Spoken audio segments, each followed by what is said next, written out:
Cheltenham, August 1817. In Laura Place, the morning sun drew long, sharp shadows, as defined as the line that now divided Miss Rosalind Templeton's life into before and after. With trembling fingers pressed against her abdomen, she willed away a nausea that was both physical and existential. 3 months had passed since that night in the cottage. 3 months since Lord Nathaniel Stratford had whispered promises of eternal devotion and disappeared into the dawn, leaving behind only the fading scent of bergamot and the growing evidence of her ruin. Standing before her aunt's drawing-room window, Rosalind watched fashionable society promenade past, their world untouched by the catastrophe unfolding within her own body. At 19, with her modest dowry of £2,000 and her late father's respectable naval career as her only credentials, she had been precisely the sort of innocent prey that rakes like Nathaniel hunted with practiced ease. The letter clutched in her hand bore the Stratford family crest, but it was not from Nathaniel. It was a formal notice that Lord Nathaniel Stratford had departed for an extended continental tour and would not be receiving correspondence. The words blurred before her eyes as the full weight of her abandonment settled like lead in her chest. If stories of redemption through unexpected sacrifice move your heart, subscribe now and stay with us. You will not want to miss what unfolds next. Rosalind? Her aunt's voice cut through the morning stillness. Mrs. Georgiana Marlbury stood in the doorway, her sharp eyes missing nothing. Not the pallor of Rosalind's complexion, nor the way her niece's hand rested protectively over her stomach. We must speak. The conversation that followed stripped away the last of Rosalind's illusions. Her aunt had suspected the truth for weeks, had made discreet inquiries, and had learned what polite society whispered but never spoke aloud, that Lord Nathaniel Stratford, second son of the Duke of Ashcroft, was a practiced seducer with a trail of ruined reputations behind him. There is only one course of action, Mrs. Marlbury pronounced, her voice tight with controlled fury. You must go to London. You must find him and demand he honor his promises, false though they were. If he will not marry you, then at the very least, he must provide for the child. He said we were married, Rosalind whispered, shame burning in her throat. In the cottage, with candles and flowers. He read from what I thought was a prayer book. A pretty fiction, nothing more. Her aunt's expression softened marginally. Men like Nathaniel Stratford are skilled in the art of deception, but his family is another matter. The Stratfords are proud, ancient nobility. They will not wish this scandal attached to their name. 3 days later, Rosalind found herself on the coach to London, her small reticule containing the last of her pin money and a single address, Stratford House, Grosvenor Square. The journey passed in a blur of anxiety and mounting dread. What would she say? How did one approach a family of such elevated rank and demand recompense for seduction? London greeted her with its usual indifference, a vast, churning mass of humanity and commerce that swallowed up one ruined girl without notice. She hired a hackney to convey her to Grosvenor Square, her heart hammering so violently she feared it might burst through her bodice. Stratford House rose before her like a monument to everything she was not: wealth, power, unassailable respectability. The Portland stone facade gleamed in the afternoon sun, its windows reflecting clouds and sky with aristocratic detachment. Rosalind paid the driver with trembling hands and stepped down onto the pavement. It was then that fate intervened. Rosalind, distracted by rehearsing her speech to the butler, failed to notice the gentleman descending the front steps at precisely the same moment. They collided with enough force to send her reticule flying and nearly knock her off her feet. Strong hands caught her shoulders, steadying her. "Forgive me. I was not—" The words died in her throat as she looked up into the face of Lord Nathaniel Stratford. Except it was not Nathaniel. She knew that instantly, though every physical feature matched.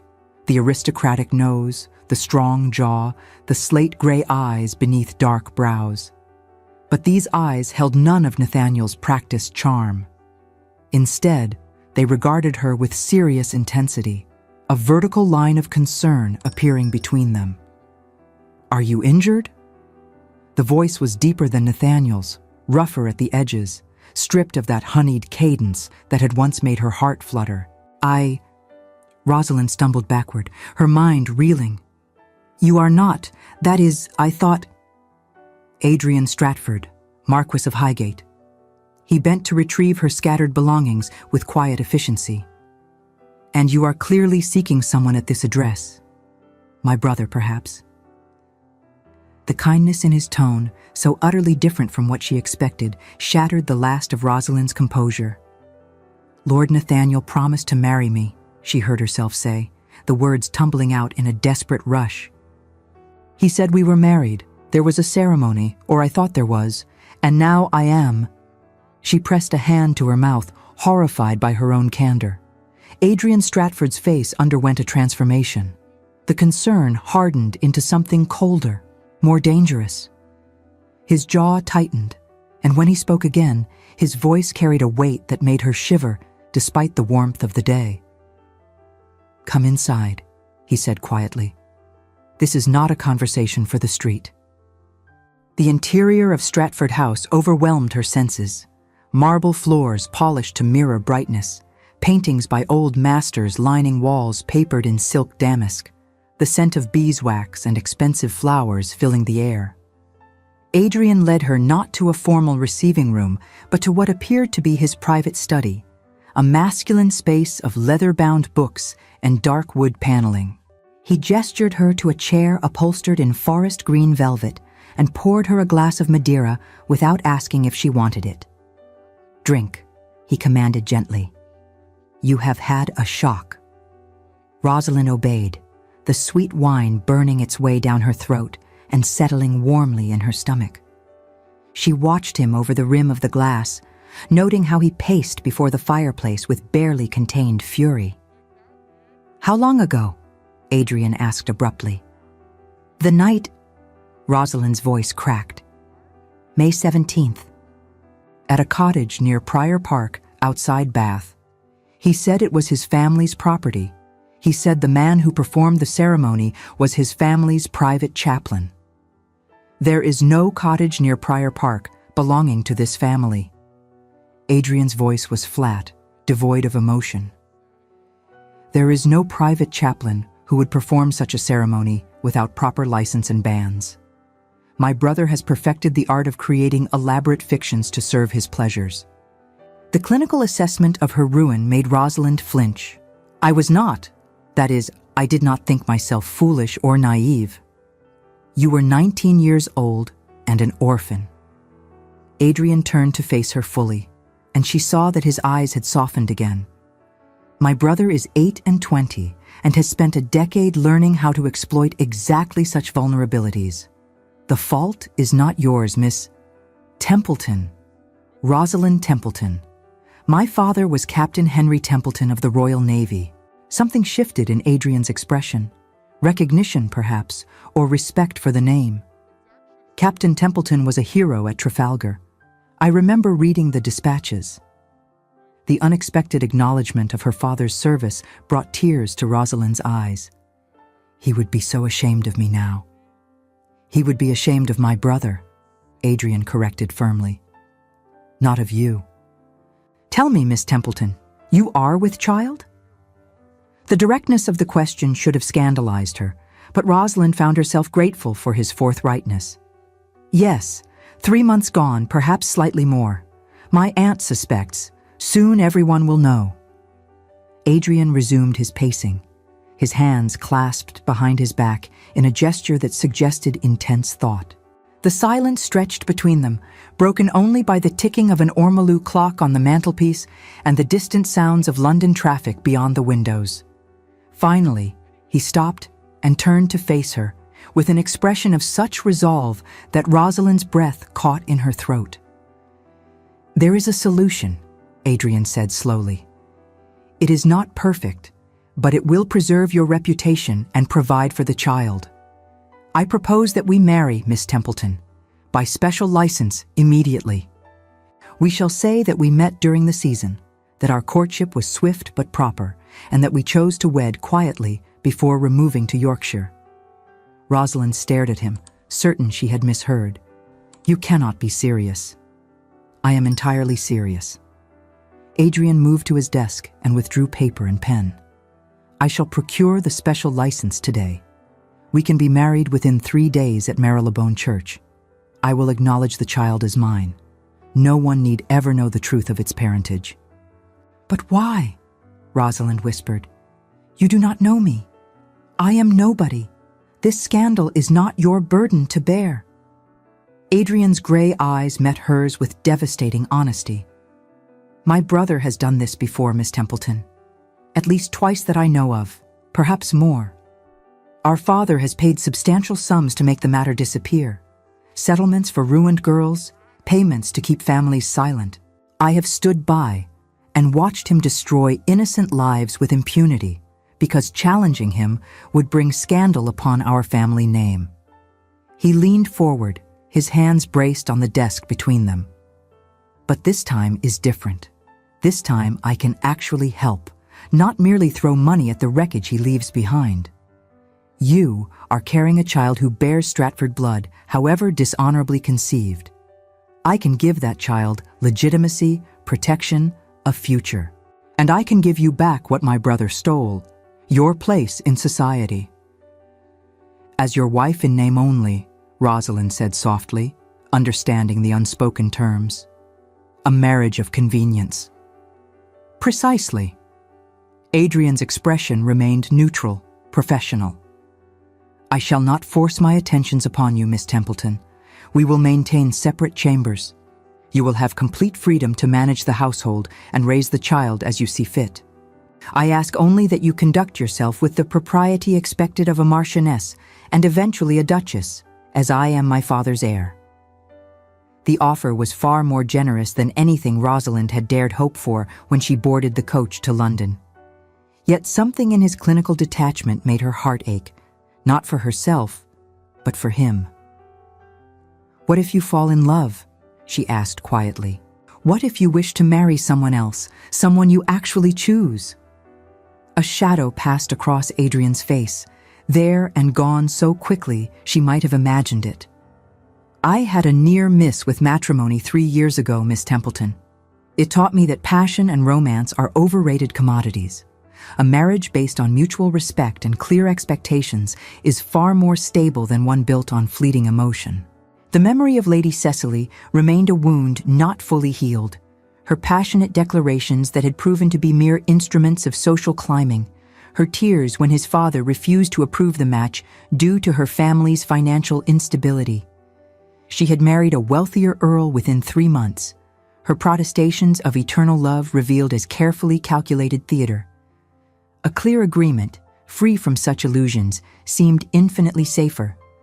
There was a story there, Rosalind sensed, some wound that had not fully healed. But this was not the moment to probe such vulnerabilities.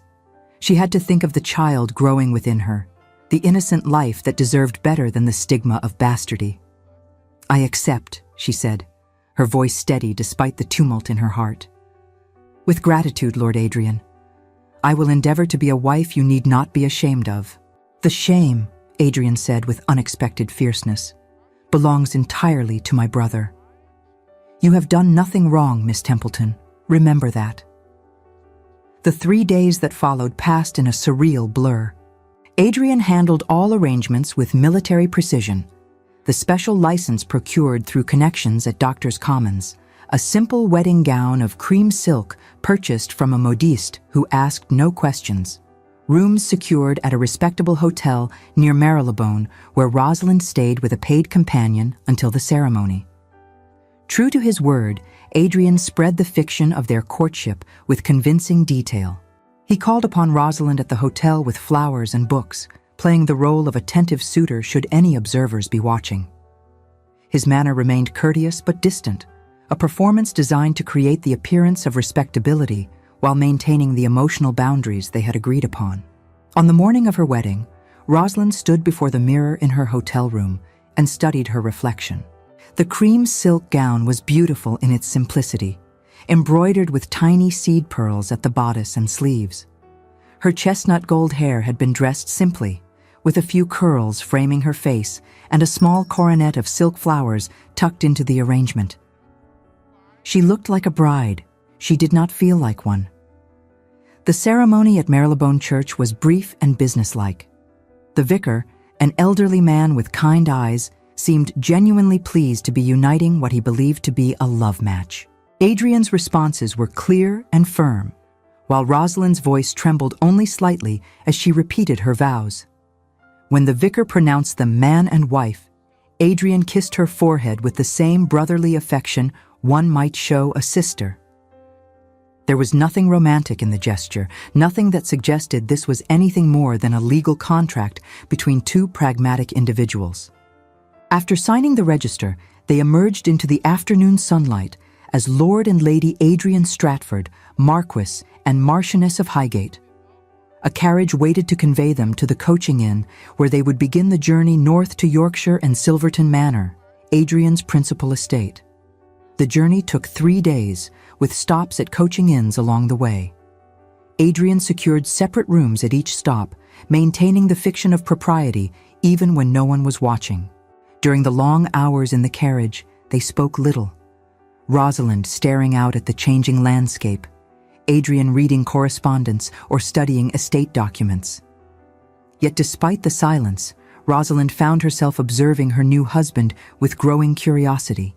He was nothing like Nathaniel. Where Nathaniel had been all practiced charm and honeyed words, Adrian was reserved, almost stern in his formality.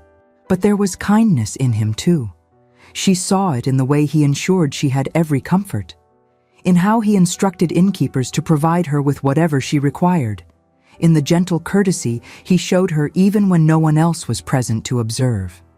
On the 3rd day of travel, as the carriage climbed into the Yorkshire hills, Adrian finally broke the silence. "Silverton Manor has been in my family for 6 generations," he said, his gaze fixed on the passing scenery. "It is isolated. The nearest village is 3 miles distant, but I think you will find it comfortable. The staff is small but loyal. I have informed the housekeeper of our marriage and requested that the Marchioness's suite be prepared." "What did you tell them about the speed of our courtship?" Rosalind asked. "That I fell in love with you at first sight at a London ball and could not bear to wait," Adrian replied, a hint of dry humor in his voice. "They seemed to find it romantic rather than suspicious." "And when the child comes months earlier than would be expected?" "Premature births are not uncommon, particularly for first children." Adrian's tone became matter-of-fact once more. "No one will question it, especially not in the country. Society gossips, but estates this remote see little of London scandal." Silverton Manor appeared before them as the sun began its descent toward the western horizon. To Rosalind, the house was not merely magnificent, it was a fortress and a promise, salvation and imprisonment intertwined. The Palladian villa of honey-colored stone rose against the darkening sky, its facade perfectly symmetrical with columns framing the entrance like sentinels.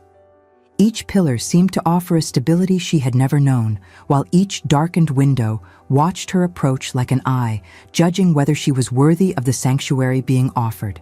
Formal gardens stretched out before it, their manicured perfection both beautiful and intimidating. Beyond them, she glimpsed parkland rolling away toward distant woods, a landscape so vast and alien to her modest upbringing that it might have been another country entirely. This was her new home, her refuge, her golden cage, all at once. The household staff assembled in the entrance hall to greet their new mistress. Mrs. Fletcher, the housekeeper, was a woman of perhaps 50 years with intelligent eyes and a capable demeanor. She curtsied to Rosalind with genuine warmth. "Welcome to Silverton Manor, your ladyship. We are delighted to have you here." "Thank you, Mrs. Fletcher." Rosalind managed what she hoped was an appropriate smile. "I look forward to learning the ways of the household." "Tomorrow will be time enough for that," Adrian interjected. "Tonight, Lady Adrian should rest after our journey." Mrs. Fletcher, please show her ladyship to her rooms." The Marchioness's suite proved to be a series of beautifully appointed chambers. A sitting room decorated in shades of rose and cream, a dressing room with wardrobes already filled with gowns Adrian had ordered made, and a bedchamber dominated by a canopied bed hung with embroidered silk. French doors opened onto a balcony overlooking the gardens. "His lordship's chambers adjoin through that door," Mrs. Fletcher indicated a door to the left. "Though, of course, you have complete privacy, my lady. The door locks from your side." The implication was clear. Adrian had instructed his staff that this was to be a conventional marriage in appearance only. Rosalind felt an unexpected pang of something she could not quite name. Gratitude, certainly, but also a strange sense of loneliness. That night, lying alone in the grand bed, Rosalind placed both hands on her abdomen where the child, Nathaniel's child, though the world would never know it, grew steadily larger. In 4 or 5 months, she would hold a baby in her arms. Adrian's generosity had given her child legitimacy, safety, a future free from shame. But what kind of life awaited them here?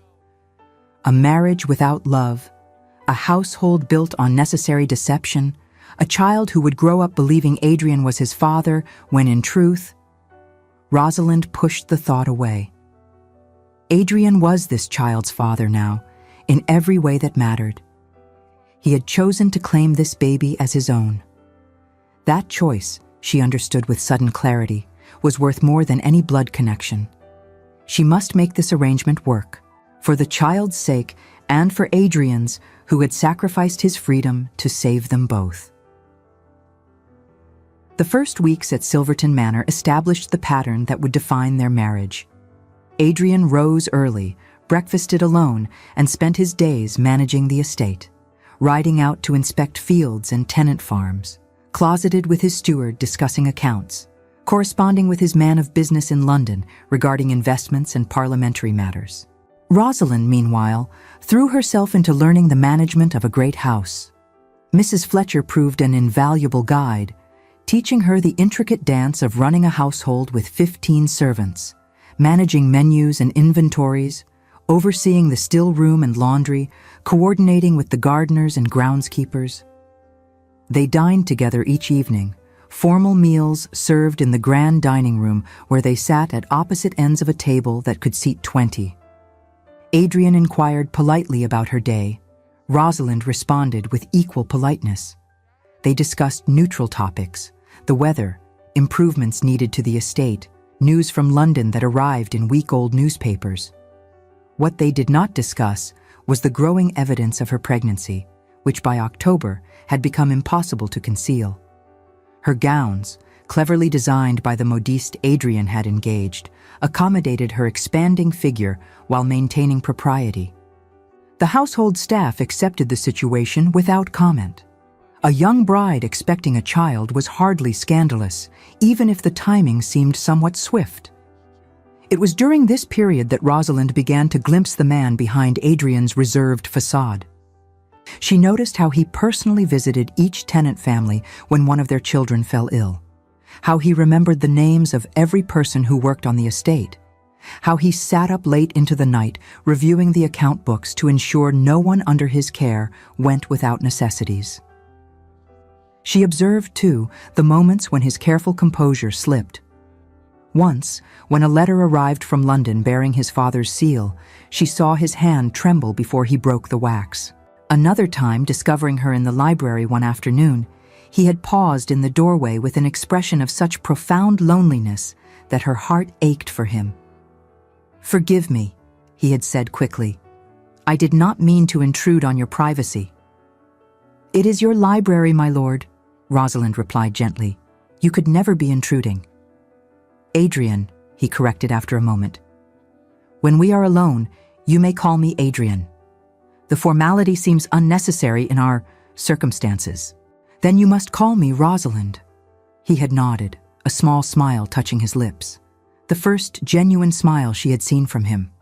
"Rosalind, it suits you. It means beautiful rose, does it not?" "My father chose it," she said softly. He said I was born during the rose season and was as beautiful as any flower in his garden. He was not wrong. The words seemed to surprise Adrian as much as they surprised Rosalind. He cleared his throat, his formal demeanor reasserting itself. I will leave you to your reading.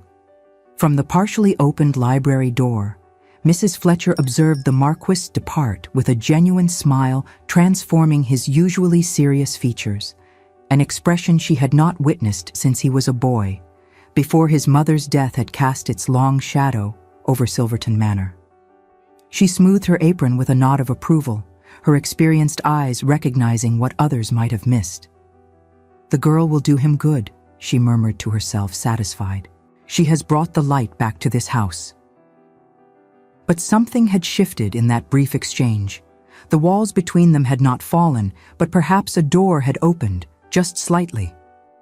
As autumn deepened into winter, Rosalind found herself seeking Adrian's company more deliberately. She began taking tea in the library during the hours she knew he worked there. She asked his opinion on household matters that she could have decided herself. She learned to read the subtle shifts in his expression, the tightening around his eyes that meant a tenant was struggling, the satisfaction when a new agricultural technique proved successful, the barely perceptible softening when he spoke of his mother, who had died when he was 12. And Adrian, despite his determination to maintain emotional distance, seemed equally unable to resist the slow gravitational pull drawing them together. He began timing his return from his estate rounds to coincide with her afternoon walks in the garden. He brought her books he thought she might enjoy. When she mentioned missing the sea, she had spent her childhood in Portsmouth. He arranged for her to visit the Yorkshire coast, accompanying her on a day trip to Scarborough, where the cold December wind whipped her hair and made her cheeks flush with color. "Thank you," she said, as they stood on the cliff overlooking the gray expanse of the North Sea. "I know this adds another journey to your already full schedule." It was no trouble. Adrian's voice was gruff. "You have given up much to be here. The least I can do is ensure you are not entirely miserable." Rosalind turned to look at him fully, studying his profile as he gazed out at the waves. "I am not miserable, Adrian. You have been extraordinarily kind." "Kindness is a low bar for a marriage," he muttered. "Perhaps. But it is more than many women receive from their husbands, arranged or otherwise." He looked at her then, really looked at her, and Rosalind saw something flicker in his gray eyes, something warm and almost hungry before he shuttered it away. "We should return to the carriage," he said abruptly. "The cold cannot be good for you in your condition." The moment passed, but Rosalind carried the memory of that look with her through the winter weeks that followed. By January, her confinement began in earnest. The baby had grown large enough that walking became difficult, and Mrs. Fletcher insisted she limit her activities. A lying-in chamber had been prepared, a warm, comfortable room filled with all the necessities for childbirth and recovery. Adrian became even more solicitous, checking on her multiple times daily, ensuring the doctors he had summoned from York were prepared for any eventuality. His concern touched her deeply, though she tried not to read too much into it. This was duty, she reminded herself. He had taken responsibility for this child, and he was a man who took his responsibilities seriously. The baby came on a bitter, cold night in late January, arriving after 16 hours of labor that left Rosalind exhausted and trembling. The midwife placed the squalling infant in her arms, a boy, healthy and perfect, with a shock of dark hair and eyes that would surely be gray like his father's. Like both his fathers, Rosalind thought with a pang of complicated emotion. "What will you name him, my lady?" the midwife asked. Before Rosalind could answer, Adrian appeared in the doorway. He had been pacing the corridor throughout her labor, Mrs. Fletcher reported later, refusing to retire to his study, despite the lateness of the hour. "May I?" he asked quietly, and at Rosalind's nod, approached the bed. She watched his face as he looked down at the infant for the first time. His expression underwent a transformation, the careful reserve melting away to reveal something raw and unguarded. wonder, tenderness. And beneath it all, a fierce protectiveness that made Rosalind's throat tighten with unshed tears. "James," she whispered. "I should like to call him James after my father, if that is acceptable to you." Adrian reached out one finger, and the baby's tiny hand closed around it with that instinctive grip of newborns. "James Edmund Stratford, Viscount Pemberton," he said softly, giving the courtesy title traditionally held by the heir to a marquisate. "Welcome to the world, my son." The words, "my son," were spoken with such conviction that Rosalind believed them absolutely in that moment. Adrian was not claiming this child out of duty or honor. He had already made the baby his in every way that mattered. "He is beautiful, Rosalind," Adrian said, looking up at her with eyes bright with emotion. "You did magnificently. Thank you." "Thank you," she countered, her voice breaking slightly. "For giving him a name, a place in the world, for being the father he deserves." Adrian opened his mouth as if to say something more, but the moment was interrupted by Mrs. Fletcher bustling in with instructions for Rosalind's care. Adrian withdrew, but not before squeezing Rosalind's hand briefly, a gesture that felt more intimate than any kiss. The lying-in period that followed was both physically demanding and emotionally complex. Rosalind devoted herself entirely to James, nursing him, learning his different cries, marveling at every tiny change in his features. She was surprised and touched when Adrian visited the nursery daily, sometimes sitting quietly in the corner watching mother and child, other times asking to hold his son with a gentleness that contrasted sharply with his usual stern demeanor. "You are a natural father," Rosalind observed one afternoon, watching Adrian cradle the sleeping infant against his shoulder with practiced ease. "I had no expectation of being a father this soon," Adrian replied. "My father was distant, focused on duty and the dukedom to the exclusion of personal connection. I find I wish to do better by James than he did by Nathaniel and myself." It was the first time he had mentioned Nathaniel since their wedding. The name hung in the air between them, a ghost neither had acknowledged for months. "Have you heard from your brother?" Rosalind asked quietly. Adrian's expression hardened. "He remains on the continent. Italy, last I heard, though he moves frequently. My father continues to send him a generous allowance, which Nathaniel no doubt squanders on gambling and other pursuits." Other women, Rosalind understood. The man who had ruined her continued his depredations elsewhere, unpunished and unconcerned. "Does he know about the marriage? About James?" "He knows I married. I wrote to inform him as courtesy demanded. I did not explain the circumstances or the haste." Adrian's voice was flat. "He sent congratulations and a rather expensive gift I donated to charity."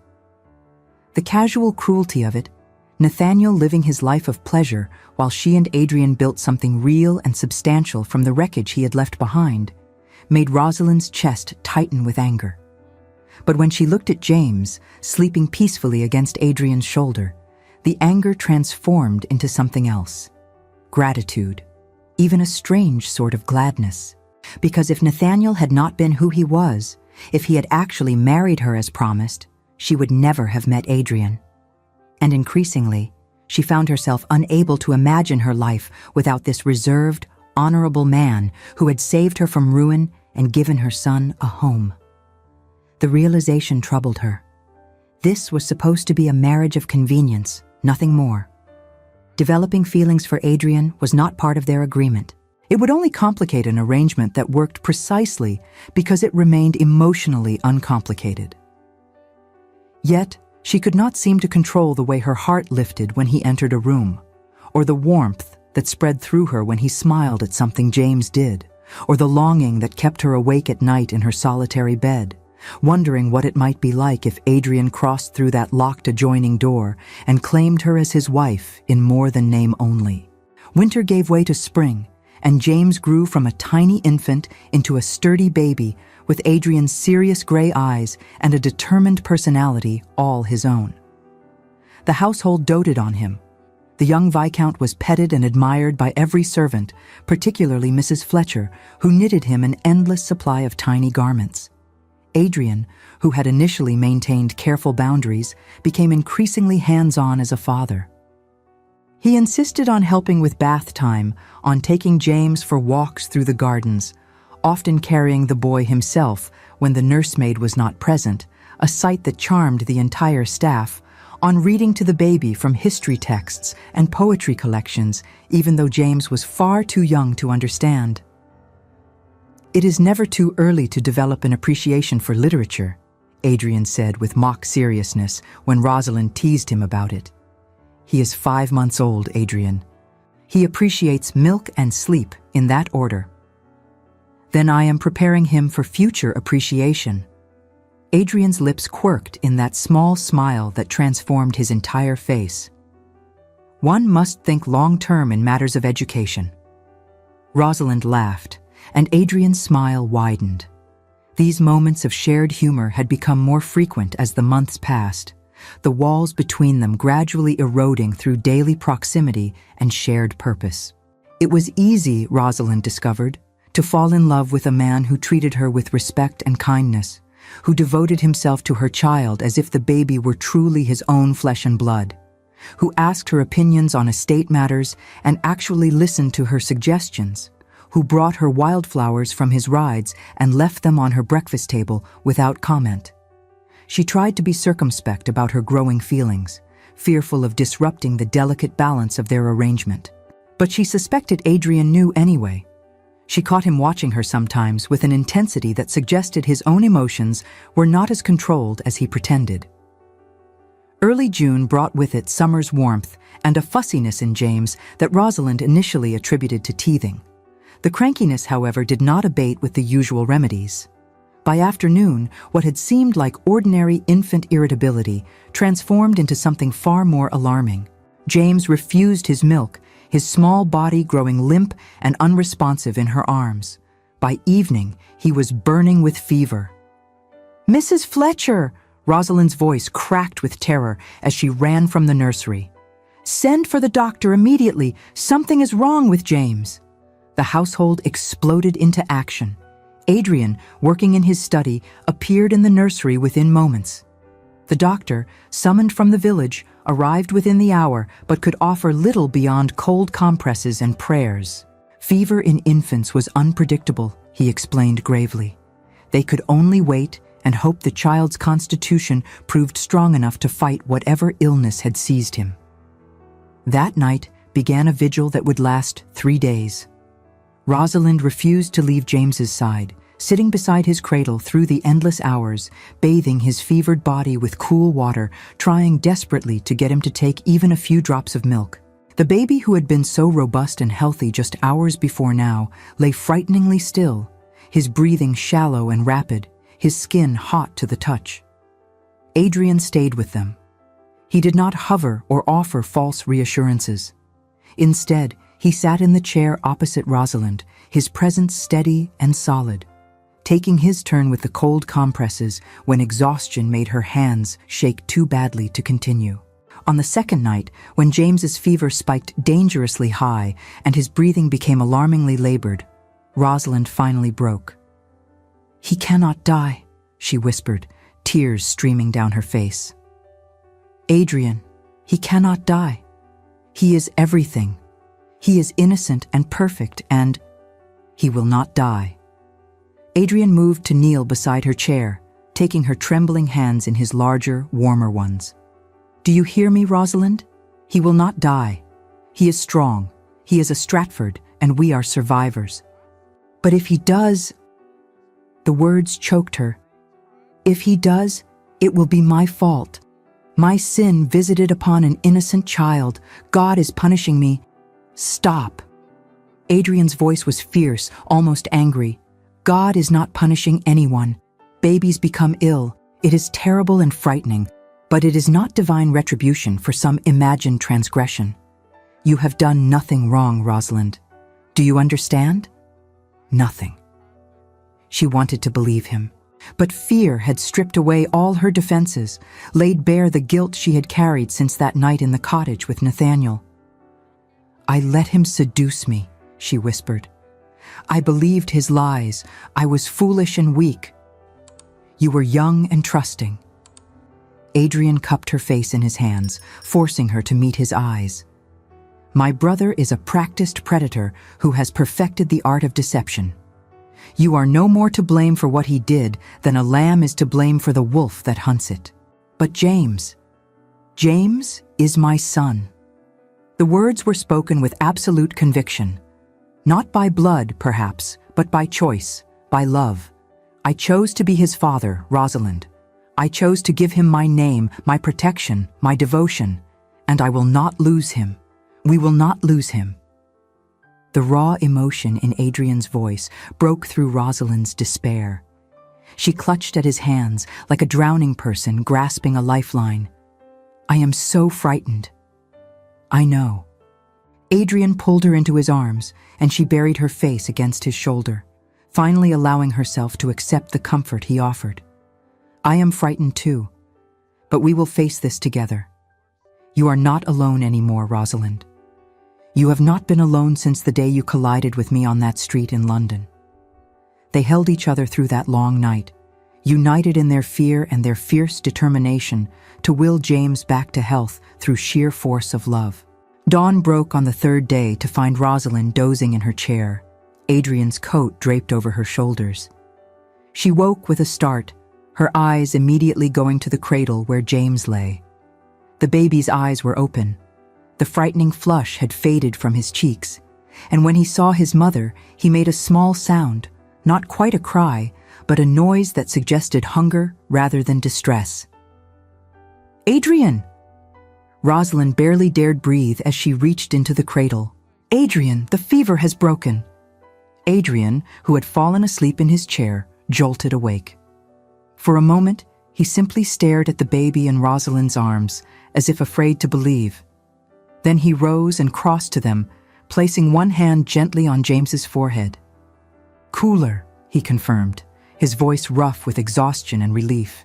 "Significantly cooler." James, apparently annoyed at having his meal delayed by unconsciousness, began to fuss in earnest. Rosalind laughed, a sound somewhere between joy and hysteria, and pressed her face to the baby's dark hair. "He is hungry. He wants to eat. That is a good sign, is it not?"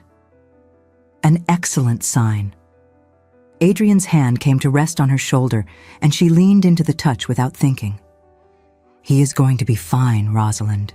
He truly is." As James nursed with determined efficiency, proving beyond doubt that his appetite had returned in full force, Rosalind looked up at Adrian. He had not shaved in 3 days. His cravat hung loose around his neck, his waistcoat was unbuttoned, and his hair stood up in disordered spikes from running his hands through it. He looked nothing like the composed, impeccably groomed Marquess she had married. He looked instead like a man who had spent 3 days terrified of losing someone he loved. "Adrian," she said softly, "I need to tell you something." He met her eyes, and she saw that his defenses had been stripped away as thoroughly as hers during the long vigil. The careful reserve was gone. Everything he felt was written plainly on his face: fear, relief, and beneath it all, an emotion that made her breath catch in her throat. "I love you," Rosalind said simply. "I know that was not part of our arrangement. I know you married me out of duty and honor, not affection. But I cannot keep pretending anymore.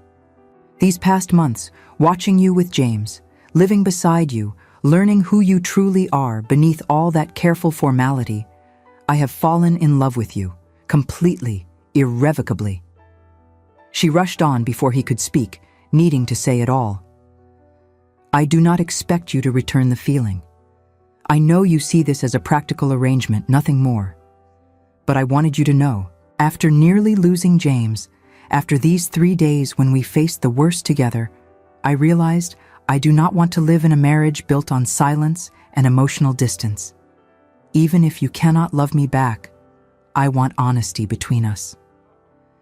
Adrian was very still, Then, slowly, he sank to his knees beside her chair so they were eye to eye. "Rosalind," he said, his voice hoarse, "do you truly believe I could spend these months living beside you, watching you mother our son with such devotion and grace, seeing your kindness to the servants and tenants, listening to your laughter, observing your courage and resilience, and not fall utterly, desperately in love with you?"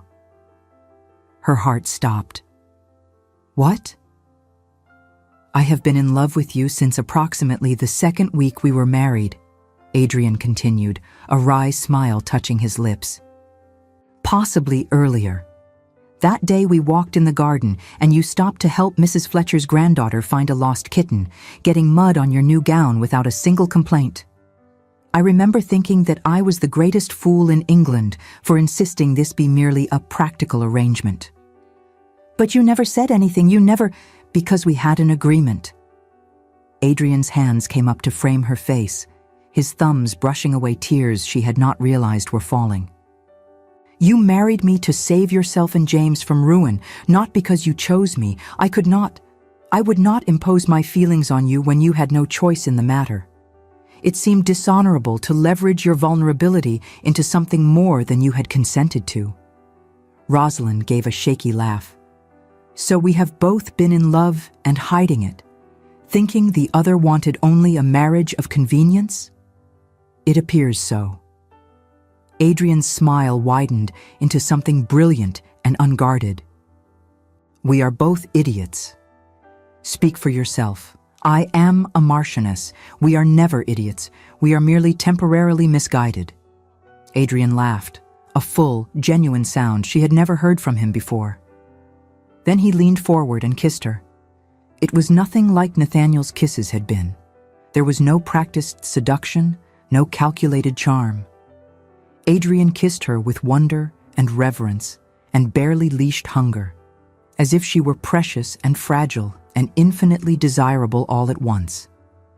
When they finally parted, both breathless, James made an indignant sound from Rosalind's arms, clearly displeased that his parents' attention had wandered from him.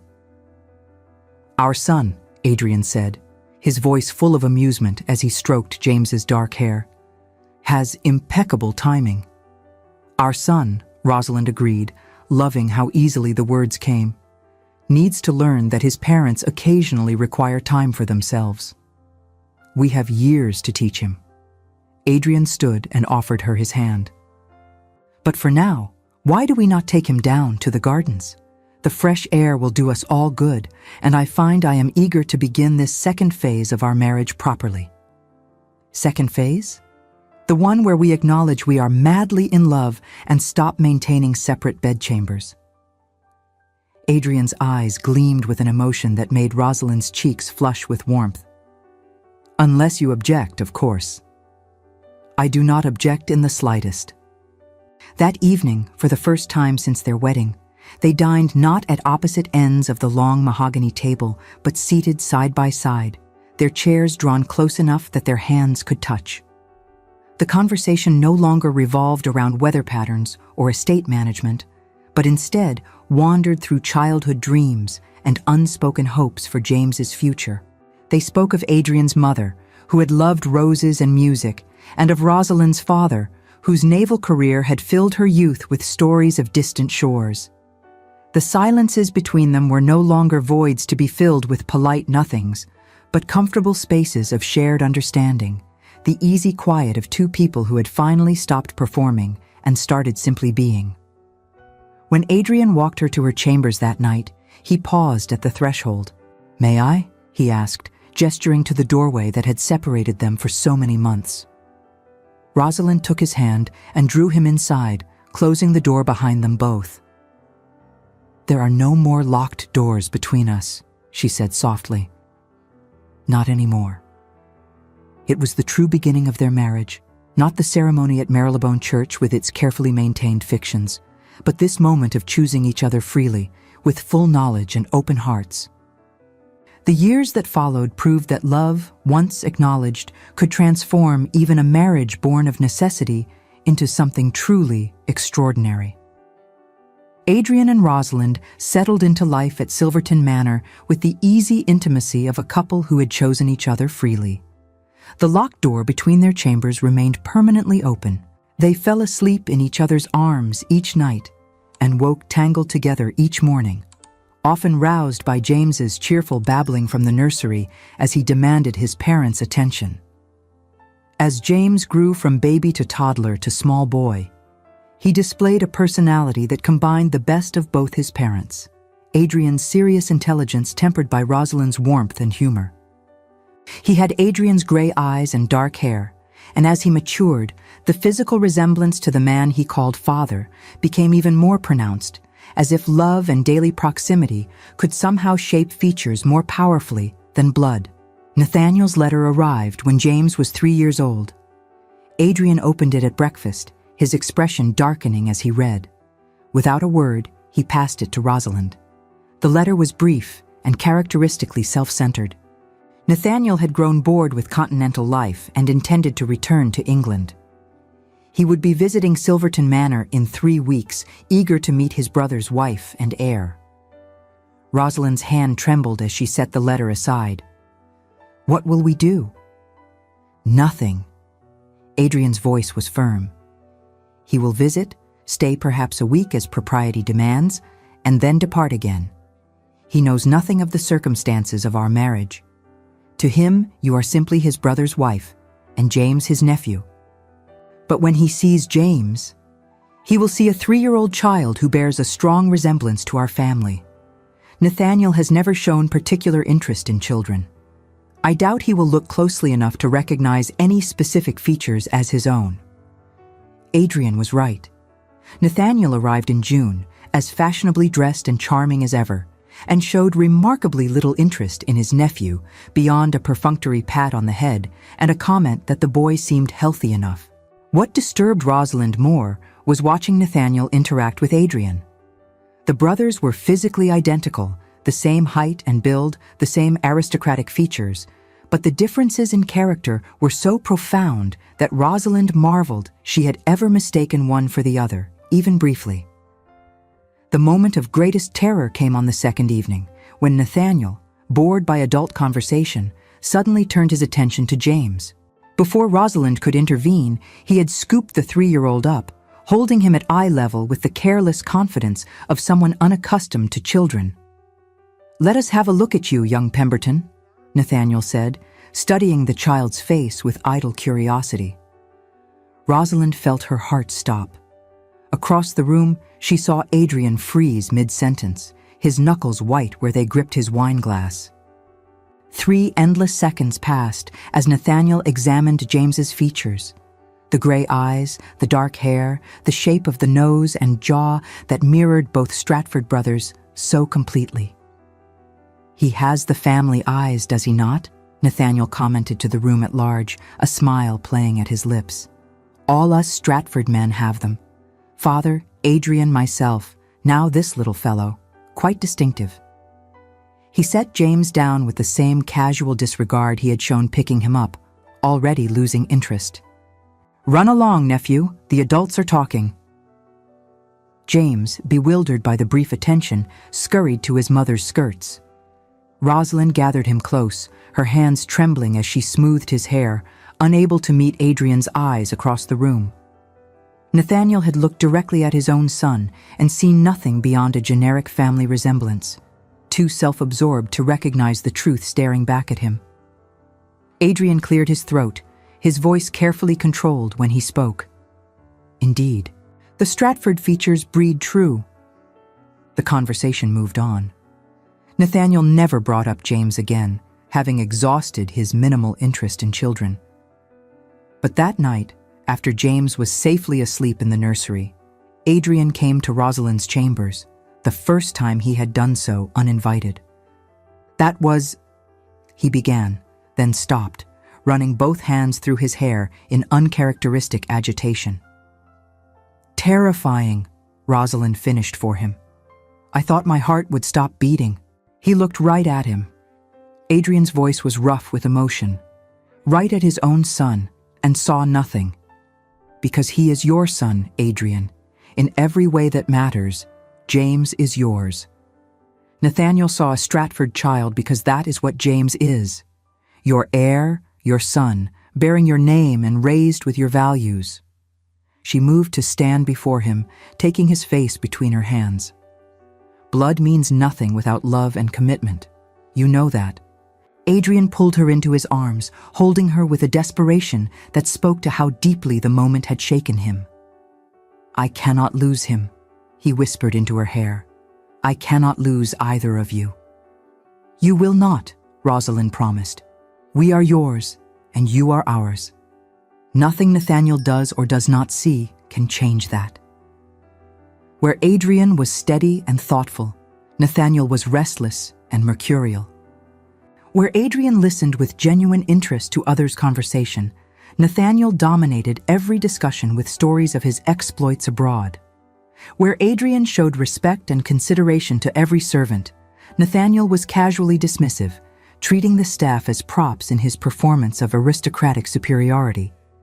And yet, watching them together at dinner, Rosalind saw something that made her heart ache for Adrian. Despite everything, despite knowing exactly what Nathaniel was, despite the wreckage his brother had left behind, there remained between them the complicated bond of family. They had grown up together, played together as children, shared a mother who had died too young and a father who had been emotionally distant to both. On the third day of Nathaniel's visit, Rosalind discovered Adrian in his study, staring at the cold fireplace with an expression of profound sadness. He is leaving tomorrow, Adrian said without turning. Returning to London, then likely to the continent again. He finds country life insufferably dull. Rosalind moved to stand beside him, slipping her hand into his. You wish things were different between you. I wish he were different. Adrian's voice was heavy with old grief. When we were boys before our mother died, Nathaniel was not this. He was bright and funny and full of dreams. We used to plan adventures together, imagining all the things we would do when we were grown. What changed him? Our mother's death, perhaps? Our father's indifference, certainly. Nathaniel was always the charming one, the one who could make people laugh, while I was serious and dutiful. Father needed a responsible heir, so he focused all his attention on shaping me into the perfect future duke. Nathaniel was largely ignored, given money and freedom, but no real guidance or affection. Adrian turned to look at her fully. I am not excusing what he did to you, Rosalind. His actions were unconscionable, and he bears full responsibility for them. But I cannot help thinking that if things had been different, if someone had truly seen him and valued him as more than merely the spare, he might have become a better man. Perhaps. Rosalind squeezed his hand. But Adrian, you cannot save him from himself. You cannot force him to want to change or to acknowledge the harm he has done. Some people are content to remain as they are, regardless of the damage they cause to others. I know. Adrian pulled her into his arms, resting his chin on top of her head. It is simply difficult to watch someone you love destroy themselves slowly. The next morning, Nathaniel departed with promises to visit again that both brothers knew he would not keep. He kissed Rosalind's hand with practiced gallantry and tousled James's hair with casual inattention, entirely oblivious to the truth that stood plainly before him. After the carriage disappeared down the drive, Adrian gathered James into his arms and held him close. You look like me, he told his son seriously. Did you know that? Mama says I have your eyes, James replied, reaching up to touch Adrian's face with typical 3-year-old curiosity. You do. Adrian's voice was thick with emotion. And you have my determination and my mother's kindness that I inherited, and your mama's wonderful laugh. You are exactly who you are meant to be. Rosalind, watching them, felt tears prick her eyes. Adrian had long since stopped thinking of James as anything other than his son. The circumstances of the boy's conception had become irrelevant, a footnote in a story that was fundamentally about choice and love rather than accident and obligation. They never saw Nathaniel again. 2 years later, word reached them from the British embassy in Rome that Lord Nathaniel Stratford had been killed in a duel over a gaming debt. He was 33 years old. Adrian grieved quietly, more for the brother Nathaniel might have been than for the man he had become. Rosalind held him through the worst of it, offering comfort without judgment, understanding that love for family was complicated and did not require the beloved to deserve it. James, who had no real memories of the uncle he had met once at age 3, accepted the news with the philosophical detachment of a 5-year-old. "Does this mean I will be Duke someday?" he asked with interest. "Eventually," Adrian confirmed. "When I am very, very old and you are a grown man with children of your own." "Will I be a good Duke?" "You will be an excellent Duke." Adrian ruffled his son's dark hair. "Because you will remember that a title is not about power or privilege, but about responsibility to those who depend on you." "Like you do," James said with simple confidence. "I want to be like you, Papa." The words were arrow straight to Adrian's heart. He pulled James into a fierce hug, and Rosalind saw him blink rapidly, fighting tears. Later that night, in the privacy of their bedroom, Adrian spoke the thought that had been haunting him since the news of Nathaniel's death. What if James asks someday? What if someone tells him the truth about his parentage? Rosalind considered the question seriously. "Then we will tell him the truth ourselves, that his biological father was a man who made terrible choices, but that you chose to be his father in every way that matters, that love and commitment, not blood, make a family. And if he is angry, if he feels deceived, then we will weather his anger together and remind him that every decision we made was to protect him and give him the best life possible." Rosalind took Adrian's face between her hands. "James is your son, Adrian. He has been since the moment you first held him and called him yours. Whatever challenges come, we will face them as we always have, together." Adrian kissed her with gratitude and love and a passion that had not dimmed in 5 years of marriage. "I do not deserve you," he murmured against her lips. "Nonsense. I am exactly what you deserve. A woman stubborn enough to love you despite your tendency toward noble martyrdom." He laughed and pulled her closer, and they fell into bed together as they had so many times before, their love expressed in touches that had become familiar but never ordinary. The years continued to pass, marked by the ordinary miracles of family life. Rosalind gave birth to 4 more children, Eleanor, then William, then Margaret, and finally little Thomas, who arrived when Rosalind was 32 and declared himself satisfied with his family size. 5 children is quite enough, she informed Adrian after Thomas's birth. "I believe we have sufficiently populated Yorkshire." Adrian, cradling his newest son with the same wonder he had shown holding James for the first time, smiled. "If you are certain, though I confess I would happily have a dozen if each one is as remarkable as these 5. Silverton Manor rang with the sounds of childhood, running footsteps in the corridors, laughter in the gardens, the occasional tears of minor scrapes and major injustices. Adrian proved to be a devoted father, somehow finding time amidst his ducal responsibilities. He inherited the title when James was 7 and his grandfather finally passed, to attend every important moment in his children's lives. James grew into a serious, thoughtful young man with a deep sense of duty and an unexpected talent for diplomacy. Eleanor inherited her mother's warmth and her father's intelligence, showing remarkable insight into human nature, even as a child. William was the adventurer, always climbing trees and exploring the woods, keeping his parents in constant anxiety over his safety. Margaret was the artist, filling the house with sketches and paintings. And Thomas, the baby, combined all their traits in a mercurial personality that kept everyone on their toes.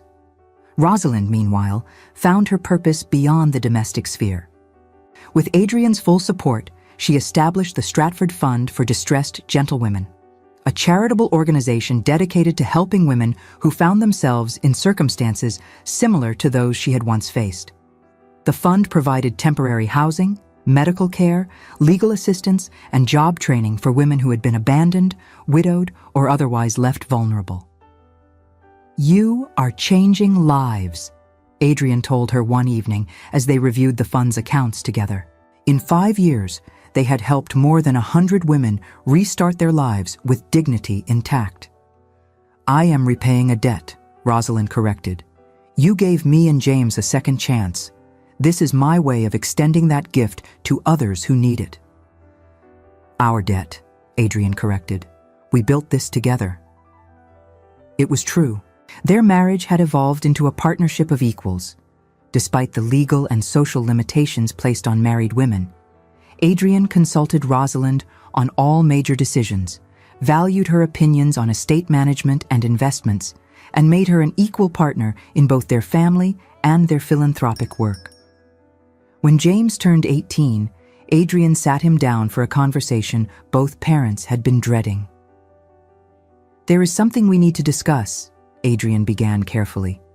"Something about your birth that you have a right to know." James listened in silence as his father explained the circumstances of his parents' marriage. The seduction and abandonment, the chance meeting in London, the marriage of convenience that had transformed into love. When Adrian finished, James was quiet for a long moment. Then he asked, "Does this mean Lord Nathaniel, my uncle, was actually my biological father?" "Yes." Adrian's voice was steady, despite the fear in his eyes. "But James, you must understand." "You chose me," James interrupted softly. "When you did not have to, when doing so complicated your life enormously, you chose to be my father. You gave me your name, your protection, your love. You raised me. You taught me everything I know about honor and responsibility and what it means to be a good man." He stood and moved to stand before Adrian, looking so much like him that the physical resemblance seemed irrelevant compared to the way he carried himself, the way he spoke, the values he embodied. "I know who my father is," James said firmly. "I have always known. Biology is merely an accident of circumstance. Fatherhood is a choice you make every day, and you have chosen me every single day of my life." Adrian stepped forward and placed both hands on James's shoulders, a formal gesture, the kind a duke might make to his heir when passing on a legacy. But his eyes conveyed the unconditional love of a father for his son. "And I know who my son is," he said, his voice thick with emotion and pride that no bloodline alone could ever bestow. "You are mine, James. You have always been mine." James pulled his father regardless of blood, into a fierce embrace. "I would choose you again," Adrian said hoarsely, "every time, without hesitation. I know, Papa, I know." Later, when Rosalind joined them, James hugged her with equal fierceness. "Thank you," he whispered into her hair, "for being brave enough to go to London that day, for giving me a father who actually deserves the title." The three of them stood together in the library that had witnessed so many important moments in their family's history, bound not by biology, but by something far stronger, love deliberately chosen and consistently reaffirmed. 20 years after that cold January day, when a frightened young woman had collided with a serious young lord on a London street, Rosalind stood in the drawing room of Silverton Manor, surrounded by her family. James, now married with 2 children of his own, held his daughter while his wife managed their energetic son. Eleanor was engaged to a promising young barrister who shared her passion for social reform. William had joined the diplomatic corps and was stationed in Vienna. Margaret had just completed her first commissioned portrait, and Thomas was preparing for Oxford, where he intended to study history and philosophy. Adrian, now Duke of Ashcroft, his dark hair touched with silver at the temples, moved through the room distributing gifts and laughter with equal generosity. At 54, he had grown even more handsome with age, the seriousness of his youth tempered by the contentment of a life well lived. Catching Rosalind's eye across the crowded room, he smiled, that small, private smile that was hers alone. and made his way to her side. "Regretting anything?" he asked, slipping an arm around her waist. Rosalind leaned into his embrace, surveying the beautiful chaos of their family celebration. "Not a single moment," she replied honestly. "Every pain, every fear, every challenge led me here, to this life, to you. I would not change a thing." "Not even the beginning?" "Especially not the beginning." She turned to face him fully, lifting one hand to touch his face with the familiarity of decades together. "Because that frightened girl who stumbled into your life gave me everything I have now. This family, this love, this extraordinary life we built from the ruins of what might have destroyed me." Adrian captured her hand and pressed a kiss to her palm.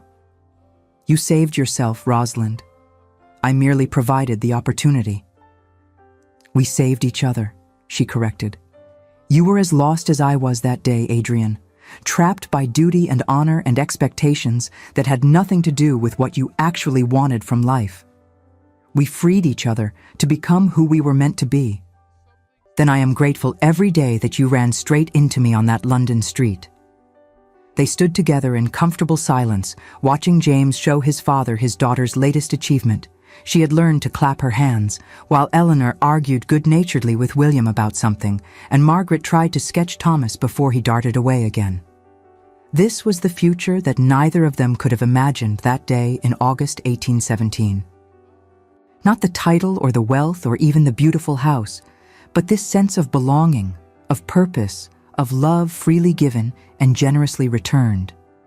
As the afternoon light slanted through the windows, painting everything in shades of gold, Adrian pulled Rosalind closer.